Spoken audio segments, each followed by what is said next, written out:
Sir मेरी पढ़ाई Hindi medium से हुई है, तो क्या मुझे यूपीएससी को इंग्लिश में अटेम्प्ट करना चाहिए? सर मेरी इंग्लिश उतनी अच्छी नहीं है, तो क्या मैं यूपीएससी के लिए सूटेबल कैंडिडेट हूं? सर अगर मैं हिंदी में बातचीत करूंगा तो क्या इंटरव्यू बोर्ड मुझे कम मार्क्स देगा? ऐसे तमाम सवाल मुझसे एस्पिरेंट्स अक्सर पूछते रहते हैं। तो इसीलिए इस वीडियो में हम बात करेंगे इंग्लिश कितनी इंपॉर्टेंट है यूपीएससी के लिए, इंग्लिश को कैसे इंप्रूव कर सकते हैं यूपीएससी या किसी भी अन्य कॉम्पिटिटिव एग्जाम्स के लिए।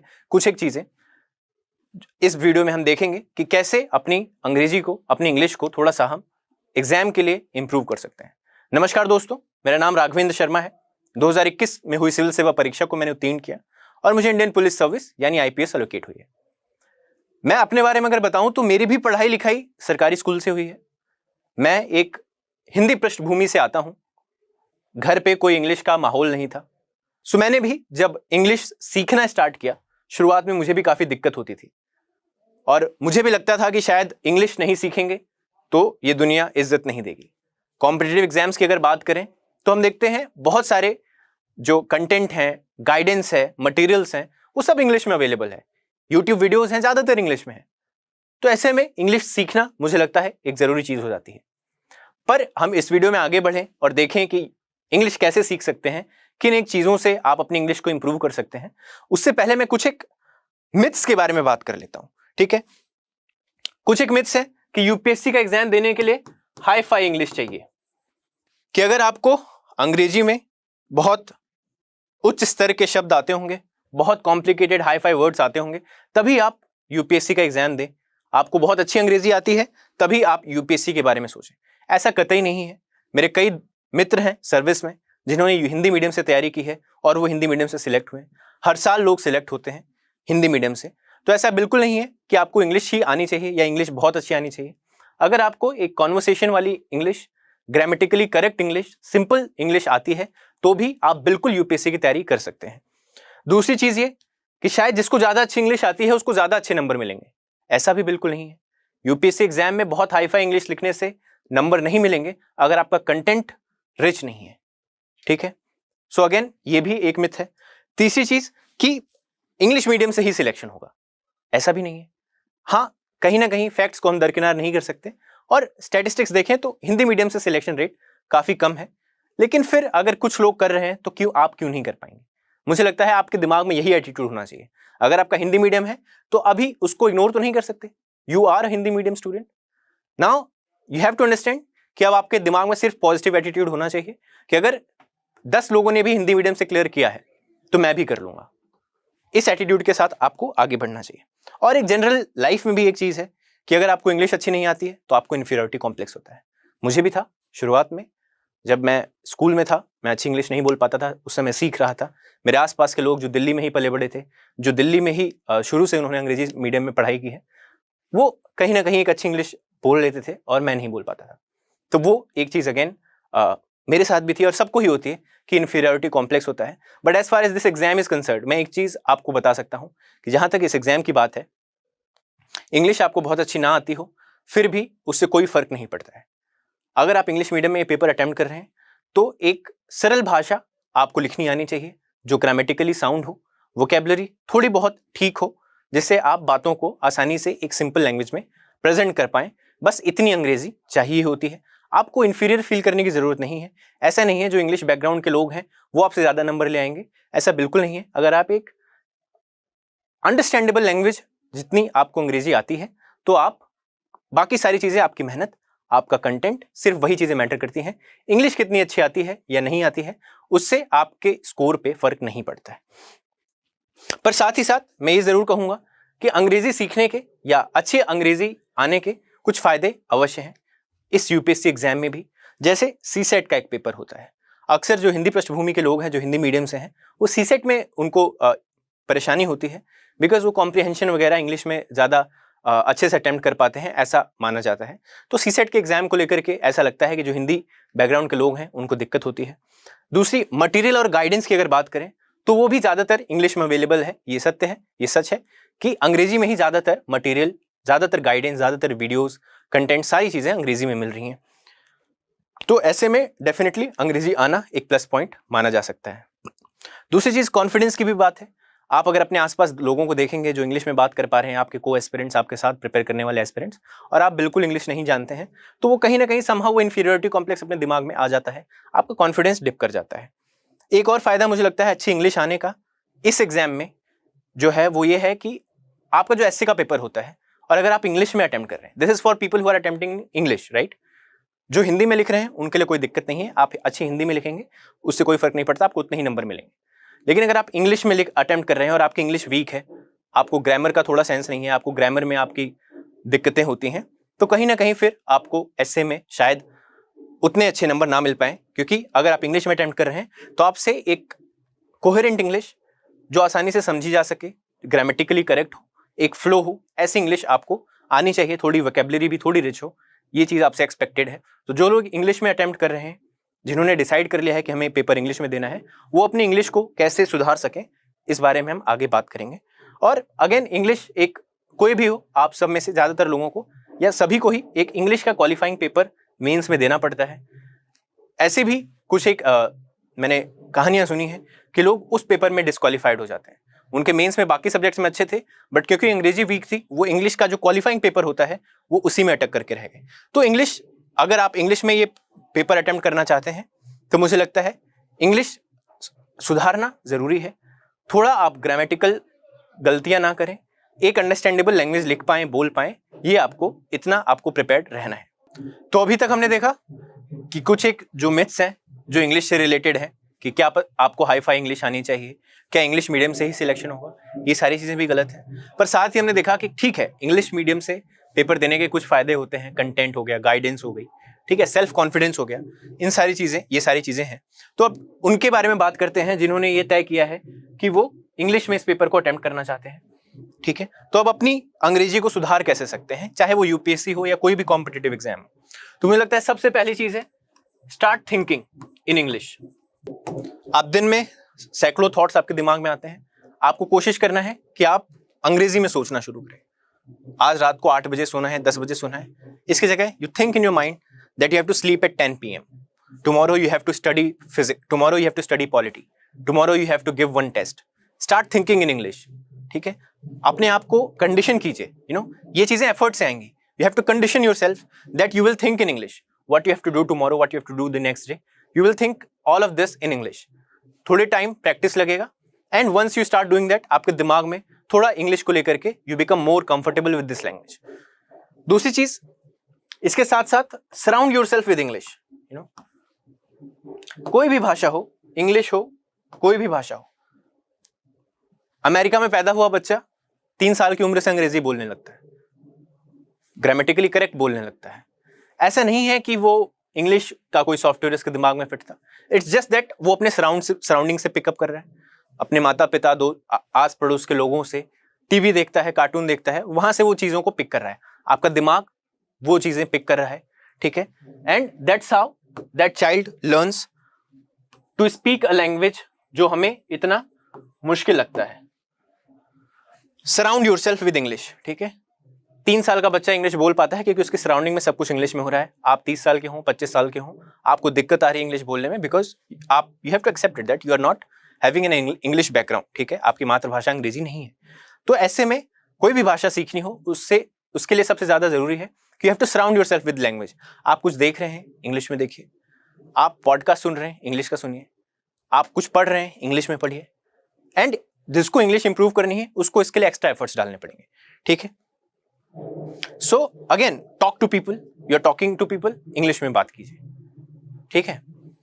एक चीज इसमें और कर सकते हैं, आपने आज जो भी पढ़ा, try to teach that to someone in English.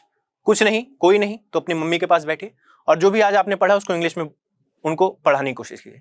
कोई आसपास बच्चा मिला, उसको पकड़ लिया और अंग्रेजी में उसको, आज आपने क्या पढ़ा, अंग्रेजी में उसको सारी चीजें एक्सप्लेन करने लगे, ठीक है।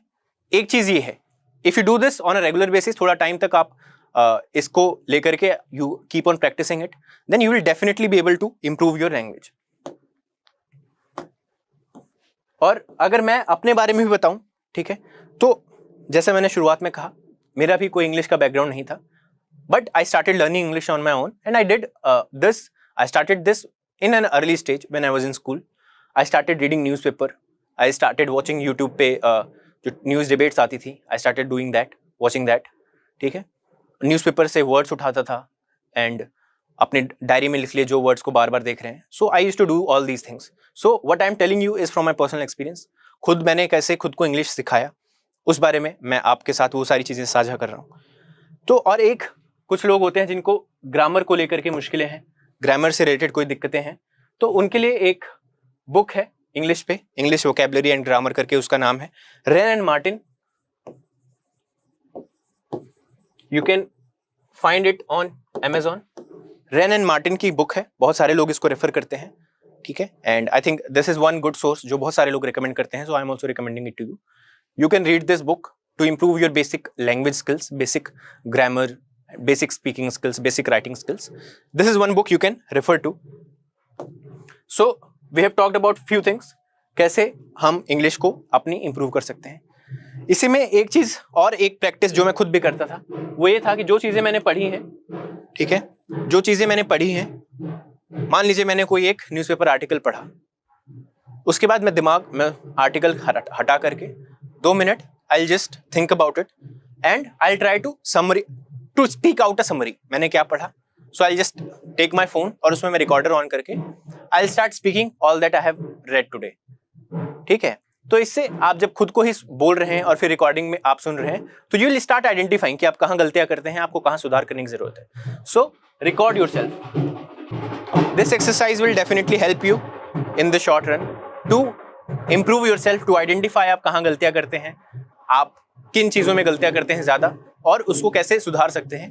This will help you. So this is one another thing जो आप कर सकते हैं अपनी अंग्रेजी को इंप्रूव करने के लिए। Just record yourself, listen to it and try to identify and improve yourself, ठीक है। इसके अलावा आप कुछ एक लोगों को आइडेंटिफाई कीजिए अपने साथ, आपके साथ आपके दोस्त जो अंग्रेजी सुधारना चाह रहे हैं। आप वीकेंड पे सबको एक एक टॉपिक दे दीजिए, ठीक है, एंड आस्क देम कि आप इस हफ्ते इसको प्रिपेयर करो, इस टॉपिक पे प्रिपेयर करो, and you have to speak on this for 10 minutes, ठीक है। So peer group discussion is another thing again, जिससे मुझे लगता है आपको मदद मिलेगी। जब आप अपने साथ के लोगों के साथ बातचीत कर रहे हैं, वो आपको इंप्रूव करें कि आपने यहाँ पे गलती करी, इसको ऐसे बोलना चाहिए था, आप उनको इस तरीके से फीडबैक दे सकते हैं। और ये अगर आप वीकली बेसिस पे कर रहे हैं, सो आई थिंक इससे भी आपकी जो बोलने की प्रैक्टिस है और ग्रामर की जो बेसिक सेंस है, that will definitely improve. So you can do this with your peer group. UPSC की कोई तैयारी कर रहे हो, ऐसे 3-4 लोगों को ढूंढिए, make a group and try to do this on a regular basis. I am sure with time you will be able to improve your English, ठीक है। इसके साथ मैं एक चीज जो अपने, जब मैंने इंग्लिश सीखना स्टार्ट किया था और मैंने धीरे धीरे जैसे इंप्रूव किया, तो उसके साथ एक चीज जो मैं करता था, वो ये है कि न्यूज़पेपर में पढ़ने लगा था when I was in school and first year of college time से मैं न्यूज़पेपर पढ़ रहा हूँ। So I used to make a list of the words जो मुझे रिपीटेडली दिख रहे हैं, ठीक है। कोई एक वर्ड एक बार दिखा, ठीक है, दूसरी बार किसी दिन वो वर्ड दिखा, तीसरी बार भी अगर मुझे वो दिख रहा है, तो what I will do is I note it down in a diary. उसका क्या मतलब है, मैं उसको गूगल पे जाके उसका प्रोनाउंसिएशन कैसे होता है, बिकॉज अगेन अगर ये वर्ड बार बार दिख रहा है, तो it is definitely a word which you also can use in your conversation, in your writing. So ऐसे वर्ड्स का आप लिस्ट बना सकते हैं, उनको 2-3 बार अगर आप पढ़ेंगे तो वो चीज़ें क्लियर हो जाएंगी कि किस वर्ड की क्या मीनिंग थी, और वो नेचुरली आपकी लैंग्वेज में बोलने की, लिखने की, उसमें आ जाएगी। So what is the sixth thing, that make a list of words. एक बेसिक वोकैबुलरी डेफिनेटली जरूरी होती है किसी भी एग्जाम के लिए। If you are writing the exam in English, you will need a basic vocabulary, ठीक है। आसान शब्द होने चाहिए, ऐसा नहीं है कि बहुत जटिल, बहुत कठिन शब्दों को आप उठा लें, जिनको जो पढ़ रहा है, जो आपकी कॉपी चेक कर रहा है, वही ना समझ पाए, ऐसा नहीं करना है। बट कुछ एक चीजें आपको जरूर कुछ एक वर्ड्स जो आपके वोकैबुलरी का हिस्सा बन सकती हैं, इन चीजों को आप आइडेंटिफाई करें जो आप बार बार न्यूज़पेपर्स में देखते हैं, ठीक है, और आपको लगता है कि इनको भी आप अपने भी बोलचाल की भाषा में, अपने आंसर की राइटिंग में उस चीज को इस्तेमाल कर सकते हैं। एक और चीज मैं कहूंगा, आप जो भी पढ़ रहे हैं, ठीक है, मान लीजिए आप YouTube पे वीडियो देख रहे हैं, and I think this is very important. जो इंग्लिश सीखना चाह रहे हैं, जो इंग्लिश को इंप्रूव करना चाह रहे हैं, वो रोज YouTube पे जाकर के एटलीस्ट एक डिबेट जरूर देखें। आप पुरानी डिबेट्स भी देख सकते हैं, संसद टेलीविजन है, भारता फर्स्ट है, ऐसे कुछ यूट्यूब चैनल्स हैं जिन पे काफ़ी काम की डिबेट्स होती हैं, आपकी एग्जामिनेशन में भी वो मदद करती हैं और साथ ही साथ आपकी भाषा को भी इंप्रूव करने में मदद करती हैं। आप आर्टिकल्स पढ़ते हैं, ठीक है, ऐसे में क्या कीजिए, आपने एक 30 मिनट की डिबेट देखी, उसको ध्यान से सुनिए, वो कैसे बोल रहे हैं, सब चीज़ों को आप ऑब्जर्व कीजिए।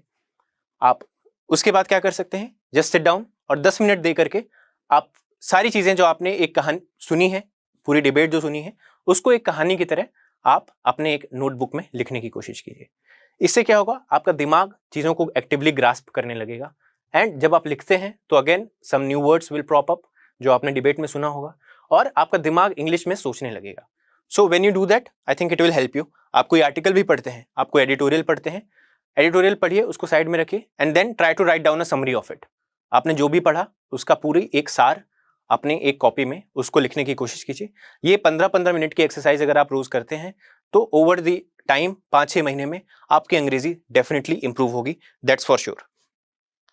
सो 7th हमने देख लिया, क्या कर सकते हैं आप, ठीक है।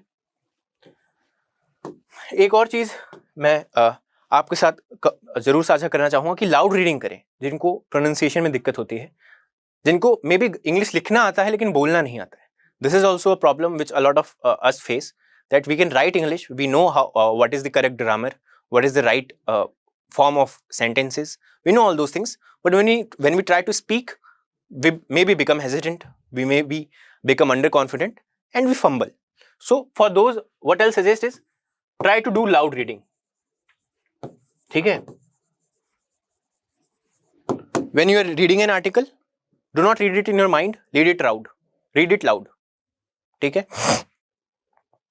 So with this what will happen is you will become more confident of speaking in English, and another thing is many of the words you will not be able to pronounce, so just at that point only go to the Google and see how that word is pronounced, ठीक है। And I think this is how you slowly improve. So I have shared a few tips and a few ways in which you can improve your English, ठीक है। Definitely you have to surround yourself with English. You have to read more in English. If you're watching something, watch it in English and try to speak, make a peer group and you can discuss weekly with them. Try to write down summaries. Whatever you have read, teach it to someone in English. Book also, I suggested one book which you can refer to. But although for those people who I believe are okay in English, you do not need to refer a book. बाकी सारी जो exercises बताई हैं आप उनको भी करेंगे तो भी आपकी जो अंग्रेजी है वो काफ़ी हद तक सुधर जाएगी। और इसके साथ आई एंड दिस वीडियो, बट इस बात को हमेशा ध्यान रखिए कि बिल्कुल इस फोबिया से बचना है आपको। ऐसा नहीं है कि इंग्लिश नहीं आती है तो आप सक्सेसफुल नहीं हो पाएंगे लाइफ में। बहुत सारे लोग हैं जो इंग्लिश नहीं बोल पाते हैं बट वो किसी रूम में एंटर करेंगे तो बहुत अच्छी इंग्लिश बोलने वाले खड़े हो जाएंगे उनके लिए। So try to be that, be confident in who you are. If you are a Hindi medium student, promise yourself that you will work hard. आप कड़ी मेहनत करेंगे, जो सारे टॉपर्स करते हैं आप वो फॉलो करेंगे एंड यू विल सी कि हिंदी मीडियम से भी आप सिलेक्शन बिल्कुल ले सकते हैं। हमने इस बार देखा कि टॉप 200 में ही कुछ 4-5 लोग हिंदी मीडियम के थे और मुझे लगता है ये आगे आने वाले समय में इम्प्रूव होगा जैसे जैसे हिंदी मीडियम से हिंदी को लेकर के और कंटेंट और अवेयरनेस आएगी and we have more guidance in Hindi. But if you want to improve your English, then these are the things that you can do, and this is it. Thank you and Jai Hind.